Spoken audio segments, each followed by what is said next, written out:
हरिओम प्यारे बच्चों, आज मैं आपको अकाउंटिंग के बारे में कुछ समझाऊंगा। ठीक है ना।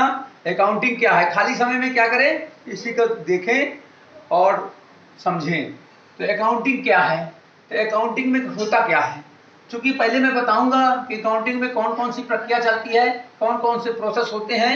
इसके बाद इसकी परिभाषा समझ में आ जाएगी, इसके बारे में पूरी जानकारी प्राप्त हो जाएगी। ठीक है। क्योंकि अकाउंटिंग व्यवसाय से संबंधित है, यानी अकाउंटिंग व्यवसाय की भाषा है। अकाउंट क्या है, व्यवसाय की भाषा है।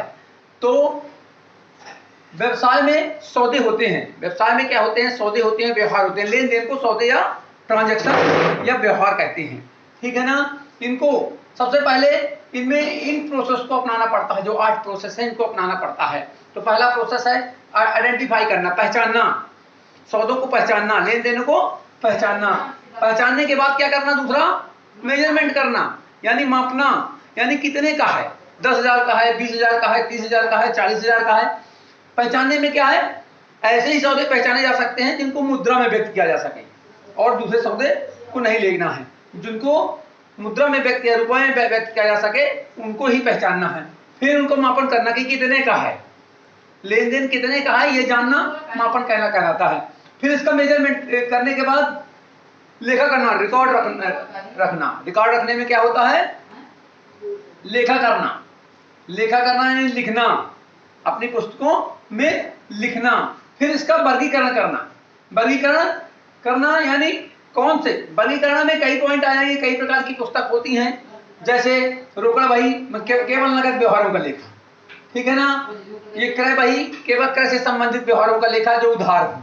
विक्रय बही विक्रय से संबंधित जो उधार विक्रय हो उनको लिखना। इसी प्रकार क्रय वापसी, विक्रय वापसी, प्राप्त बिल, देय बिल, अलग अलग के बारे में बाद में चर्चा होगी। तो इनका अलग अलग सौदों का वर्गीकरण कर देना। फिर इसका सारांश बना देना।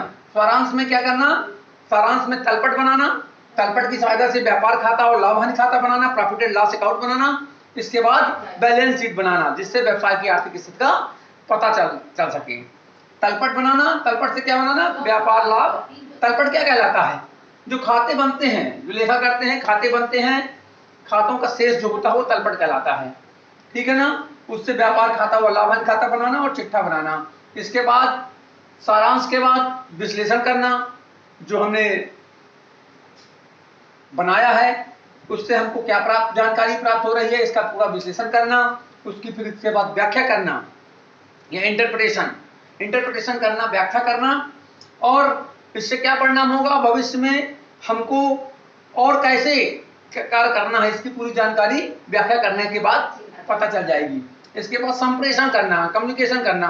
कम्युनिकेशन का मतलब होता है कि इसमें कई प्रकार के उपयोगकर्ता होते हैं, यानी अकाउंटिंग को कई लोग जानना चाहते हैं। एक आंतरिक और दूसरा बाह्य।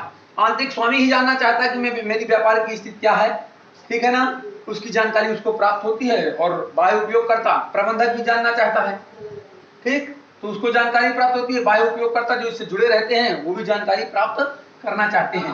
तो सौदों के व्यवहार को का आइडेंटिफिकेशन, मेजरमेंट, अकाउंटिंग, ठीक है ना, क्लासिफिकेशन, समरिंग, विश्लेषण, व्याख्या और संप्रेषण, ये हो गया आपका 8 प्रकार से। पहचानना, मापना, लिखना, लेखा करना, वर्गीकरण करना, सारांश तैयार करना, विश्लेषण करना, व्याख्या करना और संप्रेषण करना, ये सब अकाउंटिंग की प्रोसेस है। और इसी अकाउंटिंग के प्रोसेस से इसकी परिभाषा बन जाएगी। इसी परिभाषा बनेगी, कैसे बनेगी, सौदों को पहचानना, मापना, लेखा करना, वर्गीकरण, सारांश तैयार करना एवं व्याख्या एवं संप्रेषण करने की कला क्या कहलाती है, अकाउंटिंग कहलाती है। इन्हीं को सबको लिख करके अब लिख देना, करने की कला अकाउंटिंग कहलाएगी।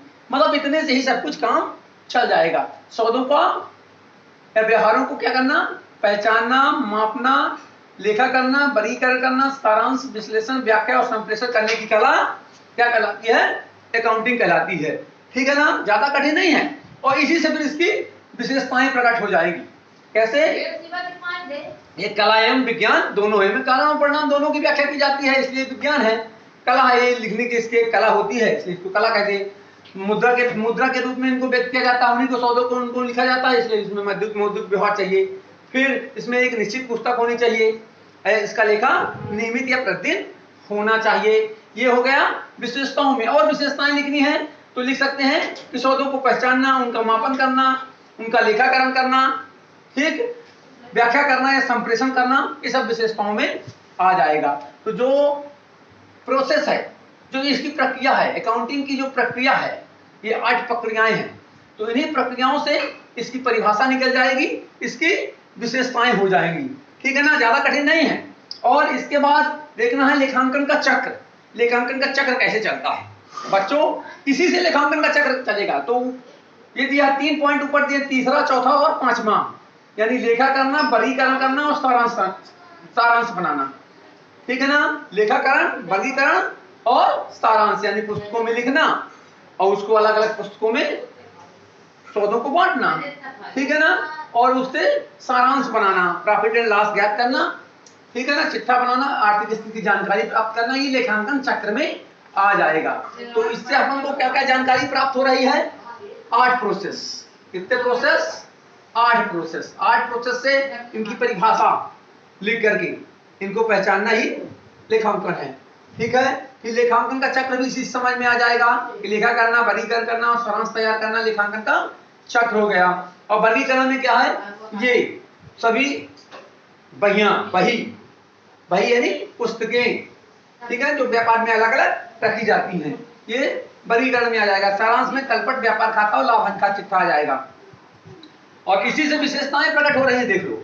कला एवं विज्ञान, मौद्रिक व्यवहार, निश्चित पुस्तकें, नियमित पुस्तकें, पहचानना, मापना, लेखा, वर्गीकरण, सारांश, विश्लेषण, व्याख्या, संप्रेषण, सब इसकी विशेषताओं में आ जाएगा, ठीक है। परिभाषा में भी आ रहा है, क्या आ रहा है? सौदों को या व्यवहारों को पहचानना, मापना, लेखा करना, वर्गीकरण करना, सारांश तैयार करना, विश्लेषण, व्याख्या और संप्रेषण करने की कला क्या कहलाती है? अकाउंटिंग कहलाती है। तो बच्चों, जो समझ में आया हो तो ठीक है, और नहीं आया हो तो 1-2 बार देखेंगे तो समझ में आ जाएगा। हरि ओम।